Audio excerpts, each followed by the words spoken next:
رکھنے والے خاموش تماشائی بنے ہوئے، اس لیے کہ ہم حقیقت سے بہت دور ہو گئے۔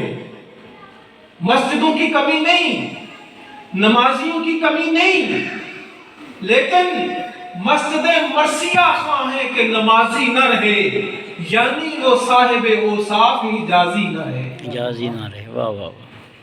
یہ اونڈے ہونے والے ہیں، یہ سر جھکانے والے ہیں، ہزاروں سجدے ایسے کیے کہ جبیں پہ نشان رہے، ایک سجدہ ایسا کر کے زمین پہ نشان رہے۔ واہ واہ واہ، سبحان اللہ سبحان اللہ۔ اس سجدے والے آج نہیں ہیں، تو مسجد مرثیہ خواہ ہیں۔ ہم کیا جواب دیں گے اللہ کو؟ آج فلسطین کربلا ہے اور ہم سب کوفی ہیں جو دروازے بند کر کے اس کربلا کا منظر دیکھ رہے ہیں۔ ہم اللہ کے سامنے، اللہ کے رسول کے سامنے کھڑے ہونے کے قابل نہیں ہیں، منہ دکھانے کے قابل نہیں ہیں۔ ہماری وہ حالت بن گئی۔ دنیا پرستی، زر پرستی، انا پرستی، نفس پرستی، یہ ہماری عبادت ہے۔ ہم نماز میں بھی نفس کی پرستش کرتے ہیں، انا کی پرستش کرتے ہیں۔ تو دوستان محترم، جب طواف مکمل کرتے ہیں تو حکم ہے کہ آپ مقام ابراہیم پر 2 نفل پڑھیں۔ وَاتَّخِذُوا مِن مَقَامِ إِبْرَاهِيمَ مُصَلًّى، کہ ابراہیم علیہ السلام کے قدموں کے نشان جن پتھروں پہ لگے ہوئے ہیں، ان پتھروں کو سامنے کر کے نماز پڑھو۔ مقام ابراہیم کیا ہے؟ ابراہیم علیہ السلام کے قدموں کے نشان ہیں، اور وہ قدموں کے نشان پتھر پر کیسے پڑے؟ فرمایا کہ جب ابراہیم علیہ السلام نے کعبہ کی تعمیر کی تو اللہ سے مختلف دعائیں مانگی۔ جب اللہ پاک سے یہ دعا کی کہ اے اللہ، وہ جو آخر الزمان شانوں والا نبی ہے اس نے آنا تو ہے، میرے مولا وہ میری اولاد میں سے آئے، میں اس کا جد کہلاؤں۔ جب حضور کے میلاد کی دعا مانگی، پتھر کا سینہ نرم ہو گیا، ابراہیم علیہ السلام کے قدمین کے نشان اس پہ آ گئے۔ سبحان اللہ۔ وہ مقام ابراہیم حضور کے میلاد کی نشانی ہے۔ فرمایا اس پتھر کو سامنے رکھو، یہاں نماز پڑھو۔ کعبے اور آپ کے سامنے وہ پتھر ہوتا ہے، لیکن یہ بت پرستی نہیں، کیوں کہ وہ نسبت والا پتھر ہے۔ نسبت سے احکام بدل جاتے ہیں۔ پھر آپ حجر اسود کو چومتے ہیں۔ ارے اسلام کو چومنے چاٹنے کا مذہب تو نہیں ہے، پتھروں کو چومنے کا مذہب نہیں ہے۔ پھر بھی آپ کو حکم ہے کہ حجر اسود کو چومو۔ کیوں چومتے ہیں؟ کیونکہ اس چومنے میں یادیں وابستہ ہیں۔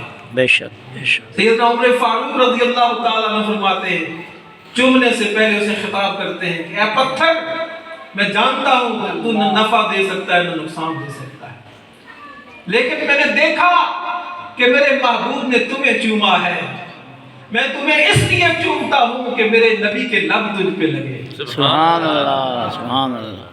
جس پتھر پر تیرے نبی کے لب لگے ہیں، ان لبوں کو چومنا، اس یاد کو منانا سنت بنا دیا۔ سبحان اللہ سبحان۔ حجر اسود کو چومتے ہو تو اس یاد کو مناتے ہو جو نبی پاک نے ان کو چوما تھا۔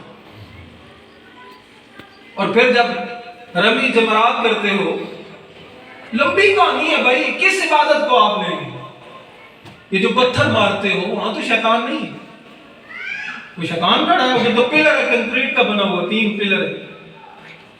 کیوں پتھر مارتے ہو؟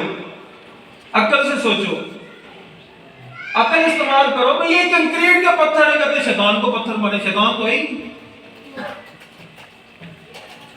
جب عقل استعمال کرو گے نا تو پھر تمہیں عشق نہیں ملے گا، منزل نہیں ملے گی۔ اسی لیے فرمایا کہ دکانداری کرو تو عقل کرو، بچوں کی شادی بیاہ کرو تو عقل استعمال کرو، کھیتی باڑی کرو، کاروبار کرو، زراعت کرو، معیشت کے کاروبار کرو، فیصلے کرو، پنچایتیں کرو تو عقل استعمال کرو، لیکن جب ان کی زلفوں کی بات آئے، اللہ، نعرہ تکبیر، نعرہ رسالت، آمد مصطفیٰ، مرحبا مرحبا، چہرہ مصطفیٰ کی بات آئے، واللیل کی زلفوں کی بات آئے، ما زاغ البصر وما طغیٰ کے نینوں کی بات آئے، تو پھر عقل کو چھوڑ دو، واہ واہ، عشق کو تھام لو۔ کیوں کہ جس نے عقل کا دامن تھاما وہ ابو جہل بنا، جس نے عشق کا دامن تھاما وہ ابو بکر بنا۔ یہ سارے کا سارا عشق ہے بھائی۔ 4000 سال پہلے وہاں شیطان کھڑا ہوا تھا، ابراہیم و اسماعیل علیہ السلام نے پتھر مارے تھے، وہ پتھر مارنا اللہ کو پسند آیا، فرمایا تم بھی مارتے جاؤ، اس یاد کو مناتے ہیں۔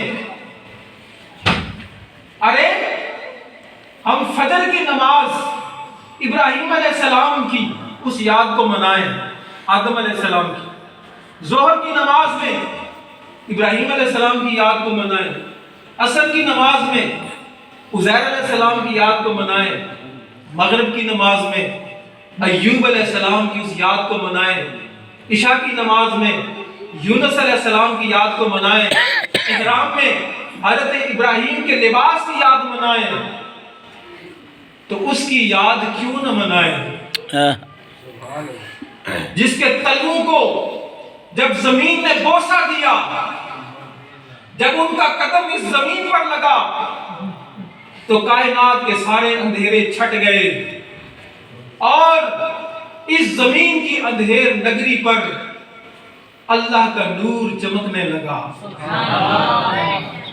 ہم اس خوشی کو کیوں نہ منائیں؟ ہم اس کی خوشی کو کیوں نہ منائیں جن کے بارے میں اللہ نے فرمایا لولا لما خلقت الافلاک، بے شک بے شک، محبوب تجھے پیدا نہ کرتا تو کائنات کو نہ بناتا۔ سبحان اللہ، ہم ان کی خوشی کو کیوں نہ منائیں جس کے بارے میں اللہ نے فرمایا لولا لما اظہرت ربوبیہ، ربوبیہ، میرے محبوب اگر آپ کو پیدا نہ کرتا تو میں اپنا رب ہونا ظاہر نہ کرتا۔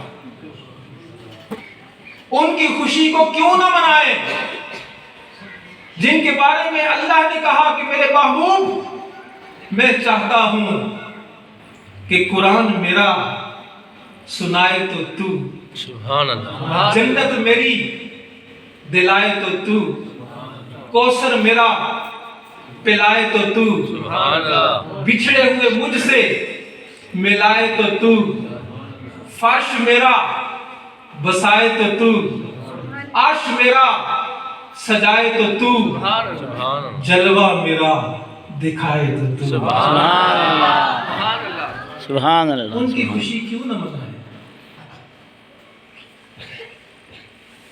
وہ جو صفا مروہ کے درمیان حضرت حجرہ دوڑی تھی نا، وہ تو پانی کی تلاش میں دوڑی تھی، آپ کیوں دوڑ رہے ہیں؟ میری بندی دوڑی تھی 4000 سال پہلے، اس کا دوڑنا مجھے پسند آ گیا تھا، تم بھی دوڑو۔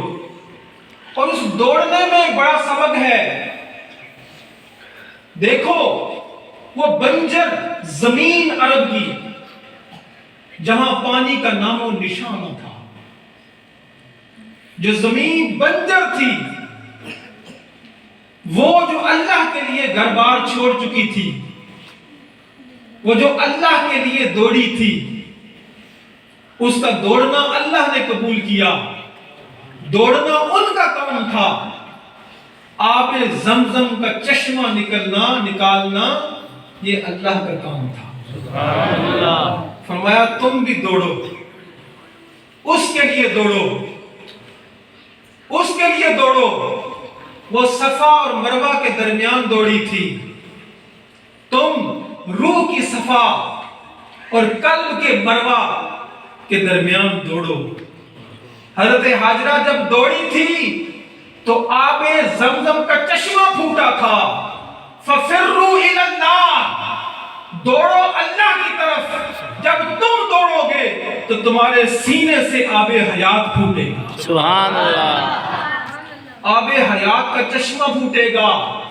فرمایا اے تن رب سچے دا حجرا واہ سبحان اللہ وچ پا فقیرہ جاتی ہوں نہ کر منت خواجہ خضر دی تیرے اندر آب حیاتی ہوں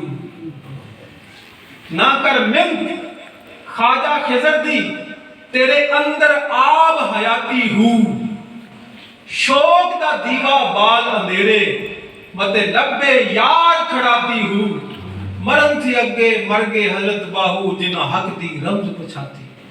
سبحان اللہ سبحان اللہ. اے انسان